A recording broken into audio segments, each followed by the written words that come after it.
বিশাল ও গভীর জঙ্গল। সেই জঙ্গলের রাজা ছিল এক বিশাল দেহী সিংহ। তার গর্জন শুনলে বনের গাছপালাও যেন ভয়ে কেঁপে উঠত। কিন্তু সিংহের মনে ছিল প্রচণ্ড অহংকার। সে ভাবত, আমি এই বনের অধিপতি, আমার থাবার এক আঘাতেই সবার প্রাণ যেতে পারে, তাই সবাই আমার পায়ের নিচে থাকবে। সিংহের অত্যাচারে বনের পশু পাখিরা অতিষ্ঠ হয়ে উঠেছিল। হরিণ, শিয়াল, এমনকি হাতিরাও তার সামনে দিয়ে যাওয়ার সাহস পেত না। বনের শান্ত পরিবেশ ভয়ে থমথমে হয়ে থাকত। একদিন সেই বনে এক ছোট্ট ধবধবে সাদা খরগোশ এলো। সে যেমন দয়ালু, তেমনই ছিল তার বুদ্ধি। বনের এক কোণে বসে সে দেখছিল একটি মা হরিণ তার ছানাকে নিয়ে ঝোপের আড়ালে লুকিয়ে কাঁদছে। খরগোশটি এগিয়ে গিয়ে নরম সুরে জিজ্ঞেস করল, বন্ধু, তুমি কাঁদছ কেন? এই সুন্দর বনে তো সবার আনন্দে থাকার কথা। হরিণটি দুঃখের সাথে বলল, শান্তি কোথায়? রাজা সিংহ আমাদের কাউকেই শান্তিতে থাকতে দেয় না।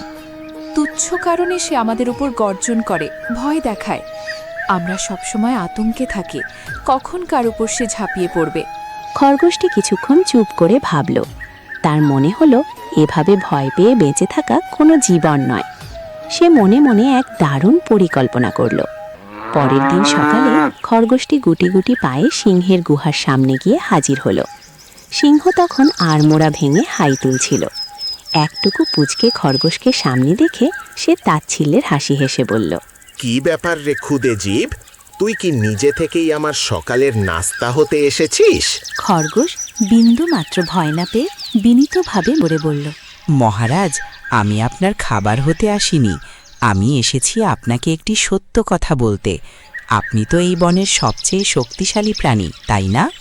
অবশ্যই, আমার চেয়ে শক্তিশালী আর কেউ নেই। খরগোশ এবার শান্ত চোখে সিংহের দিকে তাকিয়ে বলল, মহারাজ, গায়ের জোর দিয়ে হয়তো শরীর জয় করা যায়, কিন্তু মন নয়। সত্যিকারের রাজা তিনি, যিনি প্রজার মনে ভয় নয় বরং ভরসা তৈরি করেন। আপনি ভয় দেখিয়ে বনের সবাইকে দূরে সরিয়ে দিয়েছেন। আজ যদি আপনার বিপদ হয়, এই বনে আপনার পাশে দাঁড়ানোর মতো কি একজন বন্ধুও আছে? সিংহের রাগ মুহূর্তেই যেন পানিতে ভিজে যাওয়া আগুনের মতো নিভে গেল। সে থমকে দাঁড়ালো। আজ পর্যন্ত কেউ তাকে এভাবে সোজাসুজি সত্যি কথা বলার সাহস দেখায়নি। সে মনে মনে ভাবল, আসলেই তো সবাই আমাকে দেখে পালায়, কেউ তো আমাকে ভালোবেসে হাসি মুখে কাছে আসে না। খরগোশ আবার বলল, মহারাজ, ভালোবাসা দিয়ে জগৎ জয় করা যায়।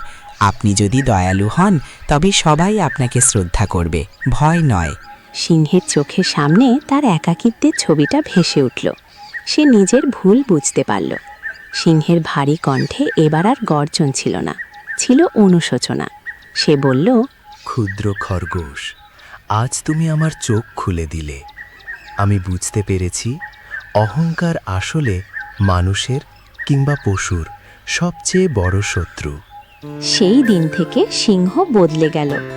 সে আর অকারণে গর্জন করত না, হরিণদের সাথে গল্প করত, ছোট পাখিদের গান শুনত। বনের পশু পাখিরা অবাক হয়ে দেখল তাদের নিষ্ঠুর রাজা এখন সবার পরম বন্ধু। জঙ্গলে আবার উৎসবের আমেজ ফিরে এলো। আর এই সব কিছুর মূলে ছিল সেই ছোট্ট দয়ালু খরগোশটি, যে তার সাহস আর বুদ্ধি দিয়ে আস্ত এক অহংকারী রাজাকে বদলে দিয়েছিল।